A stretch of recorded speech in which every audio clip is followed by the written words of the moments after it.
මේ සටන මගේ කීර්තිය වෙනුවෙන් නොවෙයි.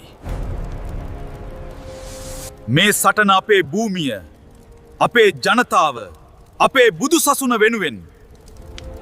රජෙක් වන්නේ බලයෙන් පමණක් නොවෙයි. සාධාරණයෙන්. උදෑසන ආලෝකයත් සමග රටේ ඉරණම තීරණය වන මොහොත ළඟාවිය. මම ජය සොයන්නේ අහංකාරයෙන් නොවෙයි. එහෙනම් එය සටනින් තීරණය කරමු. රට වෙනුවෙන්.